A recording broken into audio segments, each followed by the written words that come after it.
오늘 5월 셋째 주일입니다. 또 5.18 민주화 운동 기념주일입니다. 네, 우리 반주자님 이름이 민주화라도 쳐다봤습니다.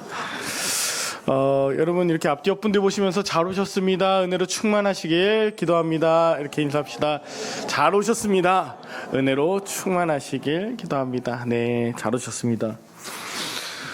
매주 한 장씩 우리 사도행전을 보고 있죠. 오늘은 이제 9장을 보는데요.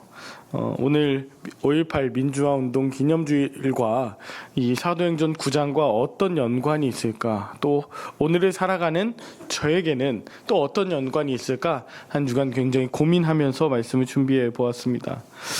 오늘 함께 보시는 이 사도행전 9장에는 사울이 갑자기 나타난 그 빛으로 말미암아 눈이 멀고, 그리고 복음을 열심히 전하려고 했는데 사람들로부터 죽임을 당하려고 하고, 그래서 도망치고 하다가 결국은 다소라고 하는 그의 고향으로 피신해 있었다. 그렇게 이제 30절로 마무리해요. 그런데 놀라운 것은 31절에 보면 이렇게 말합니다. 31절에 보면 그리하여 온 유대와 갈릴리아와 사마리아 교회가 평안하여 든든히 서가고 주를 경외함과 성령의 위로로 진행하여 수가 더 많아지니라. 사울은 철저하게 실패한 것 같은데 31절 마지막 우리가 읽으신 본문에는 하나님께서 어떻게 역사하셨는지, 이스라엘 땅을 어떻게 회복시켜 가시는가에 대한 이야기가 나와 있는 것이죠. 저는 사실 이 말씀을 묵상하면서 좀 이해가 가지 않았습니다. 우리의 삶은 사울이 당하는 것처럼 때로 보이지 않고, 때로 너무 막막하고 대적들이 많고 다소에 칩거해 있는 것 같은 그런 슬픔과 잊혀짐의 시간이 있는데, 그럼에도 불구하고 31절처럼 하나님께서는 하나님의 일을 하신다는 것이 정말 내 삶의 말씀이었으면 참 좋겠다, 이렇게 소망하면서 말씀을 들고 섰습니다. 오늘 이 말씀이 우리 광주 5.18 그 유족들에게, 그리고 오늘 이 자리에서 예배하는 여러분들, 혹시라도 앞이 보이지 않고 대적들이 많고 다소의 낙향에 있는 그런 분들 계시다면 하나님께서 들려주시는 귀한 은혜의 말씀 되기를 간절히 축복합니다. 우리 세 가지로 함께 나눠서 은혜 나눌 때, 첫 번째는 아무것도 보이지 않게 되는 때입니다. 사울은 자기가 진리를 추구한다고 믿었습니다. 하나님이 원하시는 뜻을 실천한다고 그렇게 생각해서 예루살렘 교회를 잔멸하는데 앞장섰죠. 그러다 보니까 스데반도 처형하고, 그리고 예루살렘에 있는 그 집에 들어가 남녀를 막론하고 마구잡이로 끌어다가 옥에 가두는 일들을 앞장섰습니다. 그것도 모자라 오늘 본문 9장에 가면 사울이 기세가 등등하여서 살기가 많고, 그러니까 분노한 거죠. 정의로운 열정, 그런 것이 넘쳐나서 무엇을 하냐면 다마스쿠스라고 하는 그 시리아 다메섹까지 원정으로 지금 도망친 그리스도인들이 잡으러 가고 있는 것입니다. 그의 확신을 볼 수 있는 것이죠. 내가 하는 일이 하나님께서 기뻐하신다, 절대로 흔들리지 않는 그의 마음을 우리가 엿볼 수 있어요. 그런데 그렇게 확신하면서 최선을 다해서 그리스도인들이 잡아들어 갔던 그 사울에게 오늘 충격적인 장면이 펼쳐집니다. 그것은 바로 호련히 밝은 빛이 그에게 비치고 아무것도 볼 수 없게 된 겁니다.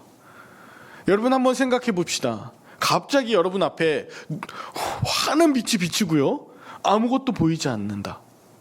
실제로 그런 분들이 계시거든요. 스트레스 때문인지 모르겠어요. 녹내장 때문인지 모르겠어요. 근데 원인을 알 수 없지만 갑자기 당하는 그런 고난과 그런 앞이 보이지 않는 상황 가운데 여러분 얼마나 놀라시겠습니까? 사울도 그러했습니다. 심지어 하나님의 뜻을 이루고자 했던 그 일 가운데 앞이 보이지 않고 갑자기 음성이 들리는 것입니다. 다른 사람은 그걸 볼 수가 없었지만 소리는 들었대요. 근데 사울을 향한 그 음성이 4절에 이렇게 들립니다. 그가 엎드려서 두려움 가운데 가득해 있는데, 사울아 사울아 네가 어찌하여 나를 박해하느냐. 여러분, 이 음성은요, 필연 예수님의 음성이었습니다. 자기는 예수님을 만난 적은 없지만 그에게 들리는 또렷한 음성, 예수님을 믿는 그리스도인들이 핍박했던 내 이름을 아신다는 것, 2번이나 사울아 사울아 불렀다는 것, 어찌하여 나를 박해하느냐라고 내 마음 가운데 그렇게 질책하고 계시는 것을 듣게 되는 것이죠. 사울은요, 굉장히 지금 충격을 받는 연속입니다. 아무것도 보이지 않죠? 그리고 갑자기 큰 음성이 들리는데 내가 여태까지 했던 그 일들을 이름과 더불어서 박해한 것을 지금 듣게 되죠? 제일 큰 충격은요, 내가 맞다고 생각했던 일이 맞지 않게 되는 이러한 상황일 것입니다. 내가 여태까지 믿고 있던 것이 틀렸다. 이건 너무너무 충격적인 일 아닙니까? 게다가 이 사울은요, 지금까지 열정적으로 자기가 해야 되는 일들은 그 즉시 했던 사람이었습니다. 행동파였어요. 열정파였어요. 그런데 지금은 실제로 앞도 보이지 않고 힘도 다 빠지고 완전히 쓰러질 수밖에 없어서 다른 사람들의 부축을 받지 않으면 움직일 수도 없는 매우 수동적인 사람이 되어버렸습니다. 즉 아무것도 할 수 없다라는 그런 깊은 좌절과 절망, 두려움의 상태에 직면하게 된 것이죠. 나는 무엇이든지 할 수 있다라고 했던 사람이 아무것도 할 수 없게 된 그런 상황이 바로 오늘 사울이 마주한 장면이었습니다. 여러분 중에 나는 무엇이든지 할 수 있다, 그렇게 자신만만했는데 어느 순간 아무것도 할 수 없게 된 그 빛을 만나 주저앉을 수밖에 없게 된 그런 분들 혹시 계십니까? 어떤 분들은 갑자기 사고를 당합니다. 원치 않게도 말이죠. 어떤 분들은요, 건강을 갑자기 잃기도 하고 관계가 깨지기도 합니다. 열심히 다녔던 직장에서 갑자기 해고되기도 합니다. 헌신적으로 섬겼던 교회에 갑자기 문제가 생겨서 내가 그렇게 하지도 않았는데 내가 했다고 이상한 이야기가 뒤에 돌기 시작합니다. 믿을 수가 없을 정도로 그렇게 믿었던 사람들과의 관계가 깨어지고 이제 앞이 보이지 않고 정말 괴로운 순간들, 무기력한 순간들 우리는 종종 마주하지 않습니까? 나라가 갑자기 계엄이 났다고 하고 전쟁이 났다고 하는 이런 상황들을 우리도 종종, 아니 얼마 전만 해도 마주하게 된 것이지 않습니까? 제가 최근에 좀 그랬던 것 같습니다. 저는 말들하라고 하는 걸 계속하고 있었잖아요. 4년 정도를 하나님께서 내게 주신 말씀, 내게 하시는 말씀을 그걸 그냥 전할 뿐이었어요. 근데 어느 순간 좀 지나다 보니까 최근입니다. 말씀이 안 들리는 거예요. 안 보이는 거예요. 그리고 하나님이 내게 주신 말씀이 아니라 내가 하는 말로서 녹음을 하고 있는 겁니다. 여러분, 하나님이 내게 주신 말씀이랑 그냥 내가 상대에게 전하는 말은 완전히 차이가 있어요.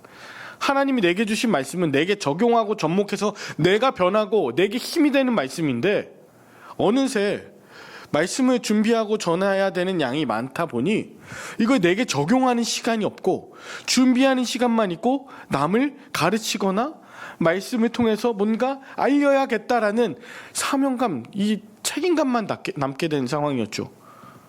전 되게 좀 두려웠습니다. 그래도 티가 별로 안 났거든요. 근데 안 보이는 거죠. 글씨가 안 보인다는 것이 아니라요, 하나님께서 내게 하시는 그 은혜의 음성과 내가 어떻게 살아야 되는가에 대한 적용이 없이 계속 이렇게 살아가도 되는 걸까? 라는 그런 질문이 저에게 아주 심각하게 들었습니다. 그리고 고민하던, 그리고 조금만 하면 이제 구약도 마무리해서 신약 구약 다 완성하는 나의 어떤 전리품이 될 수 있을 만한 이 말들아를 잠깐 내려놓게 되었습니다. 내게 하시는 말씀 적용하고 싶어서 그렇게 살아내는 시간이 너무 필요했던 것이었어요. 제게 있는 그 깊은 회개와 제 정체성을 회복할 시간이 필요했던 것입니다. 여러분, 아무것도 안 보일 때요, 우리는 절망하고 두려움 가운데 빠질 수 있는데 우리 기억해야 될 것이 있습니다. 우리는 인간적으로 그런 사고를 만났다, 사건을 만났다, 어려움을 만났다, 트라우마가 되었다 할 수 있지만 예수님은 그때를 통해서 우리에게 기대하시는 바가 있었더라고요. 사울에게 뭐라고 하셨냐면, 사울이 뭐하고 있는 중이라고 말씀하셨냐면, 이거 아나니아에게 하신 말씀입니다. 주께서 일어나 직가라고 하는 거리로 가서 유다의 집에서 다소 사람 사울이라고 하는 사람을 찾으라. 그가 뭐하고 있대요? 그가 기도하는 중이니라. 아무것도 안 보이고 절망하고 있고 자책하고 있는데 예수님은 그가 지금 기도하는 중이래요. 기도해야 되는 때래요. 기도하고 있는 그런 시기로 말씀해 주시는 거죠. 저와 여러분들이 안 보이고 절망하고 쓰러지는 그 순간에 예수님은 기대하고 계세요. 뭐? 기도하는 거. 사울이 그동안 자기가 저질렀던 수많은 박해들, 스데반을 죽였던 일들, 원정 가고자 했던 일들, 교만했던 일들, 이런 모든 것들을 되새기며 그의 정체성과 이런 모든 것들을 회개하고 주님 앞에 자신이 그대로 지금 나아가고 있는 것 아닙니까? 아무것도 할 수 없는 그때에 비로소 그는 진짜 기도를 하고 있습니다. 여러분, 내 삶에 갑자기 눈이 멀고 아무것도 보이지 않는 막막함이 찾아올 때 주님은 그 상황을 통해서 우리에게 돌이켜 새로워지길, 무엇보다도 기도하길 원하시고 계신다는 것을 여러분 잊지 마시길 바랍니다. 우리 주님께서 사울을 멈추게 하셨습니다. 그렇게 하지 않으면 안 될 것 같아서 스탑. 분명한 뜻이 있으셨기 때문이죠. 두 번째, 우리가 생각해 볼 것은 예비하신 이를 만나는 때라는 것입니다. 사울이 다메섹의 한 유다 사람 집에서 머물면서 그렇게 기도하고 있었습니다. 두려움 가운데 절망 가운데만 있지 않았어요. 왠 줄 아셔요? 사울에게 하셨던 말씀이 있었기 때문이죠. 사울아 사울아 어찌하여 네가 나를 박해하느냐라고 하면서 뭐라고 하시냐면, 너는 일어나 시내로 들어가라. 내가 행할 것을 내게 이를 자가 있느니라 말씀하셨기 때문이죠. 그가 안 보일 때 예수님이 하셨던 말씀이에요. 네가 할 일이 있다. 사명이 있다. 무엇입니까 주님? 제가 누구를 만나야겠습니까? 어디로 어떻게 가야겠습니까? 라고 하는 그런 기도를, 그런 간구를 주님 앞에 하고 있었다는 것이죠. 바로 그때 한 사람이 찾아옵니다. 바로 아나니아라고 하는 사람입니다. 아나니아. 자, 오늘 17절에 보니까 아나니아가 떠나 그 집에 들어가서 그에게 안수하여 이르되, 사울에게 안수하면서 형제 사울아 라고 부르는 것이에요. 형제 사울아 할 때 형제는, 아데포스는요, 그리스도 안에서 한 가족된 진짜 형제 자매 가족입니다. 사실 이 아나니아는요, 지금 이 다메섹에 거하는 유대 그리스도인 아닙니까? 예수님께 기도하고 예수님께서 말씀하셨고 예수님을 믿는 그리스도인이었어요. 그러면 사울은요, 원래 아나니아하고 원수지간이잖아요. 사울이 원래 아나니아 같은 그리스도인들 잡아 가두려고 왔지 않았습니까? 그런데 원수 같았던 그 아나니아가 사울에게 찾아와서 안수하고 그를 형제로 불렀습니다. 그리고 네가 오는 길에서 나타나셨던 예수님 있지? 그 예수님이 나를 보내주셨어. 나는 내가 원해서 온 것이 아니라 예수님이 너를 위해서 보내신 자야, 예비한 자야 라고 확실히 보여주십니다. 그랬더니 즉시 보게 되었습니다. 그리고 성령으로 충만하게 하여 주셨습니다. 이후에 18절에 보면 세례를 받습니다. 그리고 19절에 보니까 음식도 먹입니다. 강건해집니다. 기대하지 않았던 아나니아라고 하는 사람을 예수님은 바울에게 붙여주신 거예요. 그가 회복했습니다. 너무너무 감사했겠죠. 왜냐하면 보이지 않았던 눈이 보이기 시작하고요. 밤낮 사흘 동안, 3일 동안 먹지도 마시지도 못하고 죽음을 경험하고 있었던 그 사울이 생판 처음 보는 아나니아를 통해서 예수님이 나를 보내셨다라고 하면서 나에게 안수하고 먹이고 하는 회복의 경험을 했으니 간증이 얼마나 많겠어요. 그는 이제 나아가서 뭔가를 전하고 싶었습니다.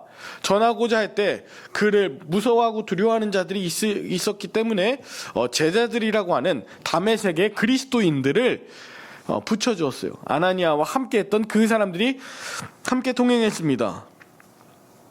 그런 사람들이 사울이 예수님을 증거하는 이들 가운데 함께 하면서 마야를 전할 때 이제 많은 사람들이 그렇게 생각했을 것입니다. 이상해. 사울 원래 우리 같은 그리스도인들이 잡으려 온 사람 아니야? 또 한 부류는 이렇게 생각했을 것입니다. 유대인들은 이상해. 저 사울 원래 우리와 같은 유대인 아니었어? 그러면 왜 예수를 전하고 있는 거지? 쟤 뭔가 이상한데? 쟤 그리스도인 잡으러 온 거 아니었어? 근데 왜 예수를 전해? 이상한데? 라고 그렇게 여겼을 거라는 겁니다. 그런데 제자들이 함께 있으면서 사울을 같이 보호해주고 동행해줬던 거예요. 이것도 기대할 수 없었던 것 아닙니까? 그런데 이 일이 계속되니까 그 다메섹에 사는 유대인들 있죠. 유대교인들이 이 사울을 죽이려고 계략을 짜고요. 아주 밤낮으로 지키면서 나오기만 해봐 가만두지 않을 거야. 그 모든 어려움들 가운데 처하게 됐대. 사울을 보위하고 호위했던 사람들이 제자들입니다. 그리고 25절에 보니까 마침내 그의 제자들은요 밤에 사울을 광주리에 담아 성벽에서 달아 내려주는 일까지도 감당하게 됩니다. 얼마나 고마운 일입니까? 그리고 어디론가 가라고 일러줬던 것 같아요. 오늘 본문엔 나오지 않지만 그 갈라디아서 1장에 보면요, 이 사울이 도망쳐서 어디로 가냐면 아라비아 광야로 갑니다. 아라비아 광야는 사람이 살지 않는 곳이잖아요. 근데 거기서 얼마나 있었냐면 아라비아 광야에 무려 3년이란 시간에 그곳에서 말씀 보고 기도하며 있었습니다. 여러분, 광야에서 3년 동안 혼자 힘으로 살 수 있어요? 없어요? 없어요. 누군가가 도와줬다는 겁니다. 반대로 말하면 하나님이 예비하신 사람들이 그곳에도 있었다. 3년 지났습니다. 이제는 내가 뭔가 좀 얻은 것 같아, 알 것 같아 라고 해서 이제는 예루살렘으로 옵니다. 사도들과 좀 친해질 수 있겠지. 그래서 왔는데 사울이 예루살렘에 가서 제자들을 사귀고자 했지만 그때는 이 예루살렘에 사는 그리스도인들이 또 그를 두려워하기 시작합니다. 같은 일들이 발생하게 된 거죠. 그런데 바로 그때 사도들을 포함한 유대인들이 다 사울을 믿지 못하고 정말 두려워할 때 그때 한 사람이 또 등장합니다. 놀랍게도 바나바입니다. 바나바라고 하는 사람 위로의 아들이죠. 사울을 끄집어주고요, 위로해주고요. 나중에는요 안디옥에 있을 때 그를 불러서 다소에 있을 때 안디옥으로 끌어 일으켜줘서 그와 함께 선교 여행을 함께 할 수 있도록 해준 그런 사람입니다. 하나님은 바나바도 예배해 주셨어요. 바나바가 데리고 사도들에게 가서 그가 길에서 어떻게 주를 보았는지와 사울이 얼마나 괜찮은 사람인지 스스로 보증하는 일들을 해줘요. 하나님은 바나바도 예배해 주셨어요. 그런데 결국 어떻게 되냐면 그가 이제 베드로를 포함한 제자들을 또 소개해 줄 때 제자들도 이 사울을 계속 보호해 주지 않습니까? 그러나 결국은 헬라파 유대인들, 그 사람들, 유대인들이 결국은 사울을 받아들이지 못하고 계속 죽이려고 할 때 그는 원래 죽임당할 수 있거든요. 근데 수많은 제자들이 그를 보호해서 결국 호위에서 어디로 가냐면 다소로 보냈다는 것입니다. 여러분, 다소, 아까 말씀드린 이 다소 어디죠? 사울의 고향입니다. 거기엔 누가 있는 거죠? 아마도 사울의 부모님이 계셨을 겁니다. 처음에 사울이 오는 걸 보면서 사울이 왜 오지? 제 훌륭한 유대교 랍비가 되라고 예루살렘에 유학까지 보냈던 내 귀한 아들인데 듣자 하니 예수라고 하는 사람에 비춰서 지금 막 죽임을 당할 뻔하고 3년 동안에 아라비아 광야에 가 있다 그러고 지금 이상해졌다는데 왜 이런 거지?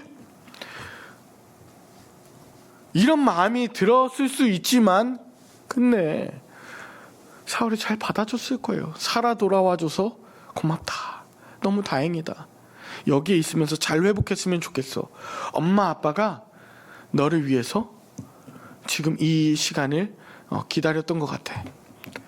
다소에서 몇 년 있었는지 아십니까? 몇 년이에요 이제?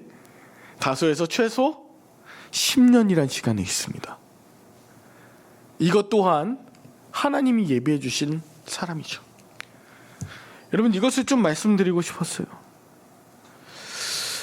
예수 그리스도의 종이 돼서 하나님의 뜻을 전한다고 하지만 실제로 그가 당했던 많은 것들은 거절이었습니다. 죽임의 위협이었습니다. 배척이었습니다. 그러나 그때마다 인생의 고비고비 길목마다 하나님이 예배해 놓으신 그 소중한 사람, 도움이 될 동역자들이 있었습니다.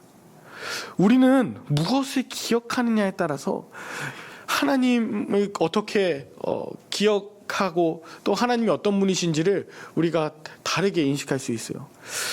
우리가 실패하고 죽임당할 뻔했어, 안 보였어만 기억한다면 거기서 끝이지만, 하나님 그때 내 기도를 들어주시는 순간이었어, 하나님 그때 나를 도와주시는 사람들을 붙여주시는 순간이었어 라고 고백한다면 어떨까? 마지막 세 번째, 그때는 하나님이 역사하시는 때였어요. 하나님이 역사하시는 때, 상상해보는 것입니다. 사울이요, 다소에 있었던 적어도 10년 이상의 시간 동안 그는 침묵하면서 훈련했을 것입니다. 그래, 모세는 광야에서 40년, 그리고 다윗도 적어도 15년, 예수님은 공생애까지 30년, 그런 시간에 보내셨을 테니 나도 이 다소에서 하나님을 만나고 훈련하는 시간으로 가져보자 라고 여겼을지 모릅니다. 그가 복음의 눈으로 다시금 말씀을 보고, 구약 성경을 다시금 보고, 또 주님께 감사 기도를 드리고, 자신을 도와준 많은 사람들에게 감사 편지도 쓰고, 그런 시간으로 삼지 않았을까요? 그는 사실 복음을 위해서 힘쓰거나 한 것이 없습니다. 그런데 마지막 31절이 이랬죠. 그리하여 온 유대와 갈릴리아 사마리아 교회는 평안하고 든든히 서가고 주를 경외함과 성령의 위로로 진행하여 수가 더 많아졌대요.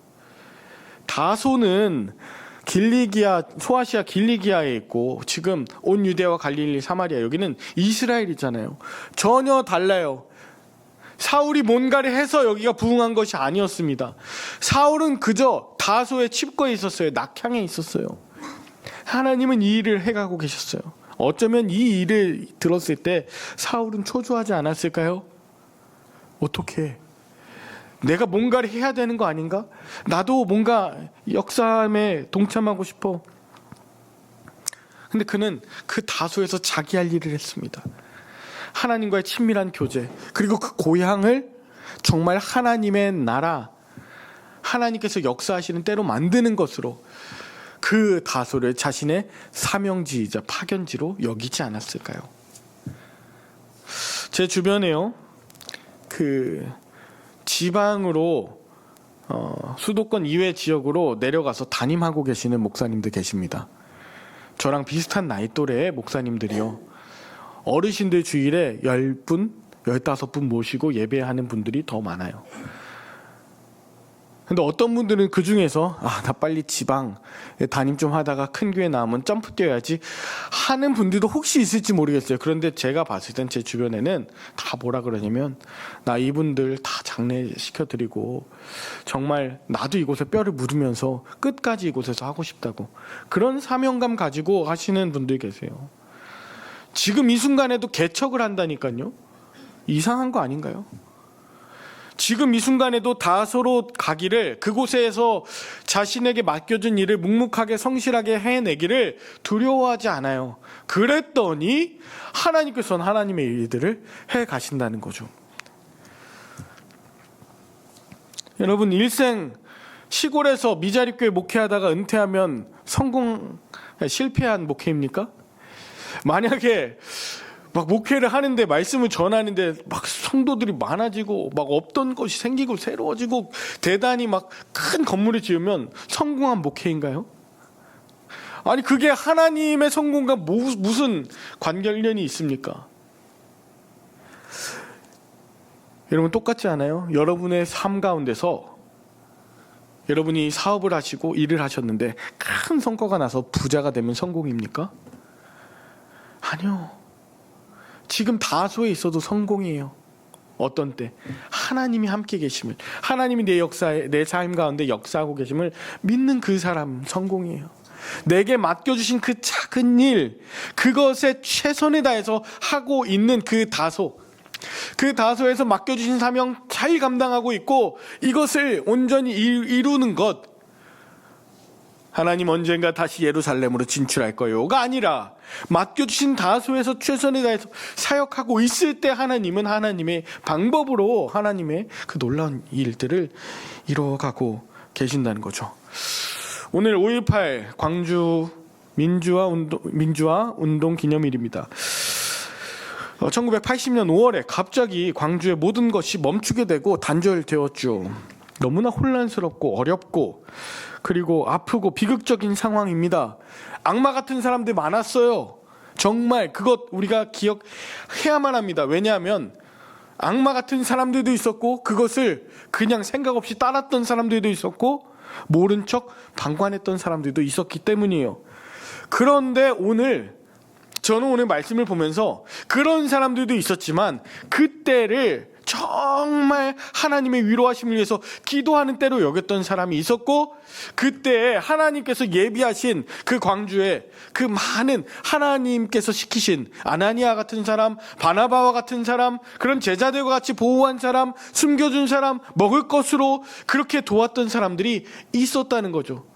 또한 그 가운데 숨어서 다소 같은 데 벌벌 떨고 있었지만, 그럼에도 불구하고 나가서 못했지만 그럼에도 불구하고 자신의 자리에서 자녀들을 위해서 헌신하며 밥을 하며 그렇게 눈물로써 그렇게 기도했던 그런 부모님들 포함한 많은 성도들이 있었다는 것이죠. 이 광주 5.18 이 사건은 결코 아픔과 눈물의 기억, 그것으로 끝나지 않았음을 여러분 함께 우리가 나눴으면 좋겠습니다. 왜냐하면 불과 얼마 되지 않은 6개월 전 작년 12월 3일 날 비상계엄이 있고 내란이 일어났을 때 똑같이 광주의 아픔을 반복하지 않았잖아요. 시민들이요, 그렇게 달려갈 수 있었던 것, 또 아나니아와 같이, 또 바나바와 같이 많은 제자들처럼 그곳에서 하나님 맡기신 사명들을 감당했던 그런 시민들이 있었고 군인들이 있지 않았습니까? 이건 광주가 없었으면, 이건 그 사건을 통해서 배우지 않았으면 불가능했던 일이잖아요. 그 사건이 한낱 실패요, 트라우마요, 아픔이요, 다시는 기억하지 말아야 되는 그런 것이다라고 싹 감춰버렸다면 작년 12월 3일 이후로 지금 어떤 모습이었겠습니까? 여러분, 이제 우리가 해야 되는 일은 분명합니다. 그 아픔과 그 슬픔이 있는 그 광주에, 또한 유족들에게, 그런 사람들에게 우리가 찾아가서 아나니아처럼 위로하고 회복시키고 바나바처럼 연결하고, 그때 하나님께서 어떤 사람들을 통해서 어떻게 역사하셨는지, 그리고 우리가 하는 일은 이렇게 작지만 하나님은 더 큰 일들을, 더 빛나는 빛의 나라 대한민국으로 어떻게 역사하고 회복시키시고 부흥시키실 것을 같이 선포하고 나누는 것, 이 마음을 오늘 품었으면 참 좋겠습니다.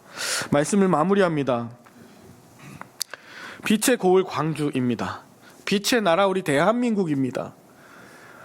지나간 흑암, 또 아무것도 들리지 않고 보이지 않았던 그 상황들, 아무리 복음을 전해도 들려지지 않고 나에게 이런저런 상처와 돌을 던지며 나에게 위협을 가하는 듯한 그런 과거의 상처로부터 하나님은 어떻게 역사하셨는지, 그때 내 기도를 듣길 원하시고, 그때 도와주길 원하시고, 그때 여전히 하나님은 밤새 동풍을 일으키시는 그 놀라운 역사를 행하고 계셨음을 기억해 주시고, 오늘, 바로 오늘이 온전한 회복의 때 하나님께서 역사하시는 그런 놀라운 치유의 날이 될 수 있기를 우리 주 예수 그리스도 이름으로 간절히 축복합니다.